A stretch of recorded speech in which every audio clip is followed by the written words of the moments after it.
AP హోంశాఖ మంత్రి అనిత కీలక వ్యాఖ్యలు చేశారు. విశాఖను గంజాయికి రాజధానిగా మార్చారని ఆరోపించారు. గంజాయిపై ఉక్కుపాదం మోపుతామని 3 నెలల్లోనే మార్పు తీసుకువస్తామని తెలిపారు.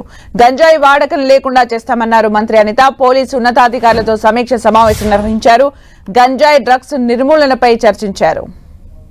ఎస్పెషల్లీ గంజాయికి టాస్క్ ఫోర్స్ అనేది ఏర్పాటు చేస్తున్నామండి. ప్యాటర్న్ ఏంటంటే ఇప్పుడు మనకి నైట్ అయ్యేసరికి చాలామంది గుంపులుగా చేరటాలు, గంజాయి తీసుకోవడాలు రోడ్ల మీద నేను చాలా సందర్భాల్లో చూశాను. ఎక్కువ నేను పాయకరపేట నుంచి వచ్చేటప్పుడు కానీ జర్నీస్ చేసేటప్పుడు కానీ చూసుకుంటే ఒక చిన్న గట్ల మీద గ్రూప్ ఆఫ్ పీపుల్ కూర్చోవటం, ఆ వచ్చేవాళ్ళు వచ్చే వెహికల్స్ని ఆపడం, చైన్ స్నాచింగ్స్ ఇవన్నీ కూడా చాలా ఎక్కువగా జరుగుతున్నాయి. సో సిటీ సరౌండింగ్స్ అంతా కూడా ఆ అలర్ట్నెస్ అనేది క్రియేట్ చేయాలి ఫస్ట్.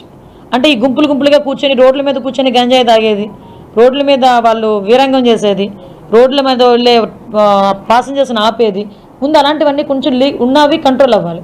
దానికి కంట్రోల్ అవ్వడానికి ముందు టాస్క్ ఫోర్స్ అనేది పనిచేస్తుంది. ఎవరైతే గంజాయి విషయంలో ఇన్ఫర్మేషన్ ఇస్తారో వాళ్ళకి ప్రైజ్ మనీస్ కూడా మేము ప్రకటించడానికి కూడా సిద్ధపడ్డాం. యాజ్ టాప్ 3 ప్రయారిటీస్ అయితే ఫస్ట్ థింగ్ గంజాయి డ్రగ్స్, కంట్రోల్ ఆఫ్ గంజాయి and drugs. Second thing is protection of women. Third కూడా ఏంటంటే భూములు కబ్జాలు కాకూడదు.